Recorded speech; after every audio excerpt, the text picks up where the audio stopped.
زابل جنوب طرف ته د نورو هیوادونو څخه په جبري توګه د راستنېدونکو کډوالو لپاره د مهاجرینو په 2 نمبر ښارګوټي کې د ځمکو د الف ب او جم فرمو د ورکولو لړۍ پیل شوه چې پر مهال یې ګڼو مسؤلینو حضور درلود. د مسؤلینو په خبره د ځمکې دا فرمې هغو مهاجرینو ته ورکول کېږي چې د 1402 کال د 8 میاشتې د 13 نیټې څخه بیا تر 1403 کال پورې په جبري توګه راستانې شوي وي.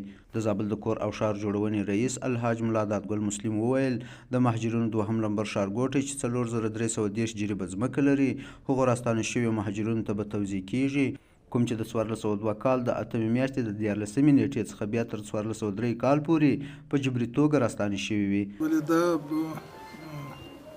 دغه مهاجرین داسې اجباري له پاکستان یا له نورو ممالکو راوښتي دي او 1402 کال 8 میاشتې بیا 14 تاریخ بیا تر 1403 پورې هغو مهاجرینو ته دغه مځکې ورکول کېږي.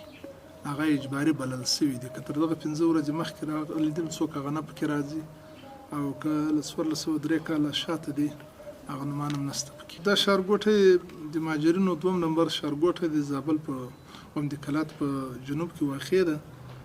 4310 جریبه ځمکه ده د مهاجرینو لپاره. اوس ورکول کېږي دا الف فرمې دي، بیا بي فرمه ده، بیا جیم فرمه ده. په جیم فرمه کې انشاءالله دوی ته هغه مځکه تسلیمیږي. اوس دغه الف فرمه ده دا ډکېږي، دا فرمې ورکول کېږي. نو دغه خلک چې له 1402 کال 8 میاشتې 14 تاریخه بیا تر 1403 پورې راغلي دي دلته هغه نومان راغلي دي، هغه له موږ سره ثبت دي. انشاءالله که ځانونه راورسوي موږ به دغه الف فرمه دوی ته ورکړو. دا په داسې حال کې ده چې سامر مخکې د افغانستان د اسلامي امارت د لوړ رتبه چارواکو له لوري د دې ولایت د شیخ متي ښارګوټی هم په جبري توګه د راستنې شویو مهاجرینو لپاره افتتاح شو چې یاد ښارګوټی 2000 جریبه ځمکه لري.